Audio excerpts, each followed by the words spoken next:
সংঘটিত নৃশংস হত্যাকাণ্ড গণপিটুনি অনুষ্ঠানে বাধার ঘটনা এ ঘটনায় আমরা গভীরভাবে উদ্বিগ্ন।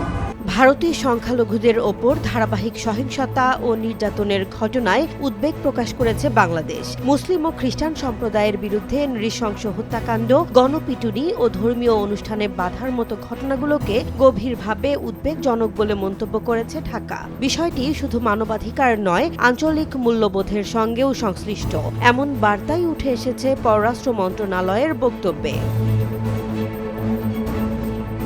রোববার পররাষ্ট্র মন্ত্রণালয়ে আয়োজিত এক সংবাদ সম্মেলনে এই উদ্বেগের কথা জানান জনকূটনীতি বিভাগের মহাপরিচালক মাহবুবুল আলম। তিনি বলেন, ভারতে মুসলিম ও খ্রিস্টান সহ বিভিন্ন সংখ্যালঘু সম্প্রদায়ের বিরুদ্ধে সংগঠিত সহিংসতার ঘটনাগুলো বাংলাদেশ গভীরভাবে পর্যবেক্ষণ করছে।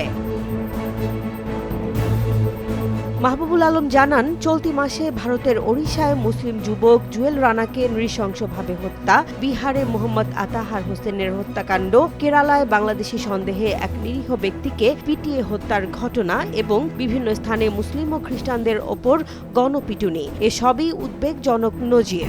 তার ভাষায় এসব ঘটনা বিচ্ছিন্ন নয়, বরং একটি ধারাবাহিক চিত্র তুলে ধরে। এছাড়া বড়দিন উপলক্ষে ভারতের বিভিন্ন অঞ্চলে খ্রিস্টানদের ওপর সংগঠিত গণসহিংসতার ঘটনাও বাংলাদেশের দৃষ্টি আকর্ষণ করেছে। মাহবুবুল আলম বলেন, এসব ঘটনাকে বাংলাদেশ ঘৃণাজনিত অপরাধ এবং লক্ষ্যভিত্তিক সহিংসতা হিসেবে বিবেচনা করছে, যা যে কোনো গণতান্ত্রিক সমাজের জন্য উদ্বেগের বিষয়।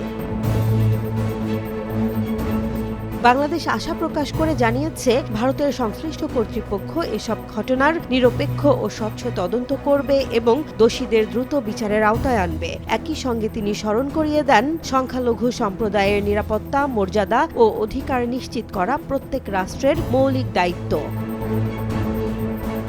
বাংলাদেশের এই অবস্থান কেবল একটি কূটনৈতিক মন্তব্য নয়, বরং মানবাধিকার ও সাম্প্রদায়িক সম্প্রীতির প্রশ্নে একটি স্পষ্ট বার্তা। আঞ্চলিক স্থিতিশীলতা ও পারস্পরিক শ্রদ্ধা বজায় রাখতে সংখ্যালঘু সুরক্ষার বিষয়টি যে কতটা গুরুত্বপূর্ণ, এই বক্তব্য আবারও তা মনে করিয়ে দিল। জেসমিন জাহান, নিউজ ডেস্ক, জনবাণী।